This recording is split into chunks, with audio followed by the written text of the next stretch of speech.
So today's tip is another one of my tips, shots you never practice. So here we've got a bunker shot, ball is up the face of the bunker. And it's a shot that most amateurs, when they look at it, they just straight away you can see their shoulders drop. There's frustration, why has the ball ended up in that position? And straight away they've probably beaten themselves up before they even got started. And yet what's quite interesting, when you look at a tour player, he doesn't mind this shot. So let's explain why. Now, when your ball is normally up the face of a bunker, it's normally on a little bit of an upslope. And the advantage of being on an upslope when you play a shot is you can actually get good elevation.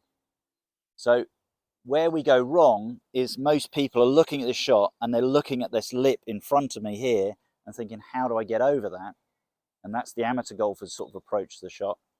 Whereas the tour player starts to realize he can use the angle of the slope to get the elevation, one, to get over the lip, and then two, if he plays it correctly, to get the ball to land on the green and actually get it to stop quicker.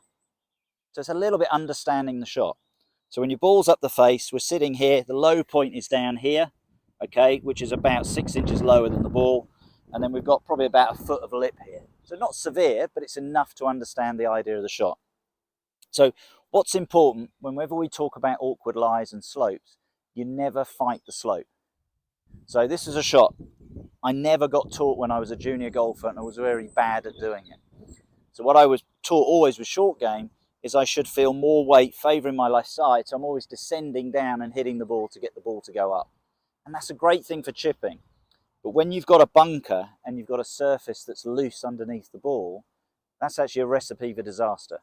So what I found was I would do the same thing. I'd come into the bunker, I'd lean on my left side, I'd hit into the sand there, and the ball would come out, but unfortunately, as you can see, I've only come out 3 feet out of the bunker.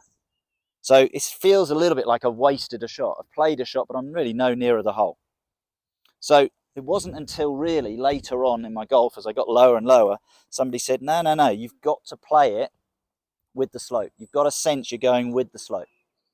Okay? So what that means is if the angle of the slope is going this way, I need my body to also go that way. You think about playing a shot off a flat lie, you'll have your shoulders very much sort of at the same perpendicular to the slope. If we now have a ball sitting on an angle like this, we want to get our body going with the slope. So it allows me to take a similar amount of sand. If I was playing a shot from here, I want the club to slide through the sand to get the desired result that I want. I want to take that amount of sand underneath that ball. You can see from my first shot compared to that, I've probably taken 5 times more sand. The reason being why the ball went 3 feet. If I can now get that idea into that shot, there's a much greater chance that ball's going to come out by the flag. As we talked about before in one of my 12 shots of golf, what's a good shot? Well, I played the shot from a nice lie and I was getting the ball within sort of 10, 12 feet. Realistically, from this lie, if I did that, I'm going to be exceptionally happy. But even if I get this probably within 20 feet, if I get this down in 3 shots from that lie, remember it's an awkward lie, I'm going to be happy. So 20 feet isn't a bad result. So now let's go through what we're looking to do. From that angle, I want to feel my body weight now is going with the slope. Sense where it's going. Well, it's going more onto the lower foot. I want to feel as if my club is going to swing up the slope. It's going to go a bit higher because of that. So I need to make sure I commit to the shot. Keep the weight there. Let's see what we get. Okay, ball's come out nicely.